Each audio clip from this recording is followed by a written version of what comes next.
Hello दोस्तों, आपने एक कहावत सुनी होगी कि पैसा भगवान नहीं मगर उनसे कम भी नहीं। यह कड़वा सत्य है कि पैसा भगवान नहीं मगर जरूरतमंद के लिए पैसा भगवान से कम भी नहीं। पैसा कमाने के लिए कुछ लोग गलत रास्ते अपनाते हैं जो बिल्कुल भी सही नहीं है।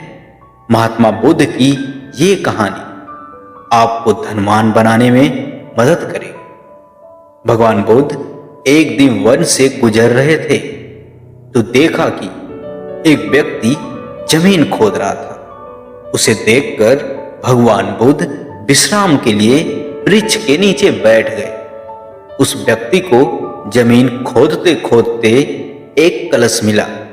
उस कलश में हीरे जवाहरत भरे हुए थे।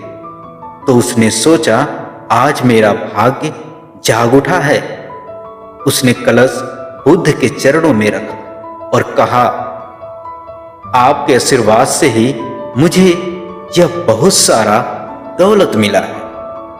मैं इसमें से कुछ रत्न आपको भेंट करना चाहता हूं। बुद्ध ने कहा, तुम्हारे लिए यह दौलत है, लेकिन मेरी नजर में यह विष के समान है। बिना परिश्रम के मिला धन विष ही होता है।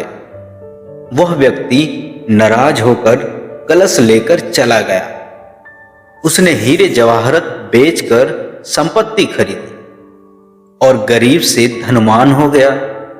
किसी ईर्ष्यालु व्यक्ति ने राजा से शिकायत कर दी कि जमीन से दबा धन राजकोष का होता है, जिसे उस व्यक्ति ने अपने निजी काम में लाकर नियम का उल्लंघन किया है। राजा ने अपने सैनिकों को आदेश दिया कि उस व्यक्ति को पकड़ कर लाओ और कलश जमा कराने को कहो। तो व्यक्ति ने राजा को सारी बात बता दी कि मैंने हीरे जवाहरत बेचकर संपत्ति खरीद ली है। राजा के आदेश से उसे परिवार सहित जेल में डाल दिया गया और उसकी संपत्ति जब्त कर ली गई। एक दिन राजा जेल के निरीक्षण के लिए गए तो उस व्यक्ति से भी मिले। उस व्यक्ति ने राजा से कहा, राजन, मुझे जब वह कलश जमीन से मिला तो बुद्ध वहीं थे। उन्होंने मुझे कहा था कि इसमें रत्न नहीं विषहरा है। यह सुनकर मैंने उनका अपमान किया था। आज जेल में रहकर मुझे ज्ञात हो रहा है, उनकी बात बिल्कुल सच थी। बिना परिश्रम किए मिला धन विष ही होता है। मैं एक बार भगवान बुद्ध के दर्शन कर उनसे क्षमा मांगना चाहता हूं। राजा ने भगवान बुद्ध को सम्मान सहित राज्य में आमंत्रित किया। जेल से निकालकर उस व्यक्ति को बुद्ध के पास ले जाया गया। उसने उनके चरणों में बैठकर क्षमा मांगी और कहा, आपकी बात सत्य थी।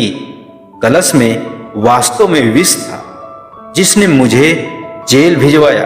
बुद्ध के आदेश से उस व्यक्ति को राजा ने जेल से रिहा कर दिया। उसने उसी दिन से परिश्रम से प्राप्त धन से जीवन यापन शुरू कर दिया।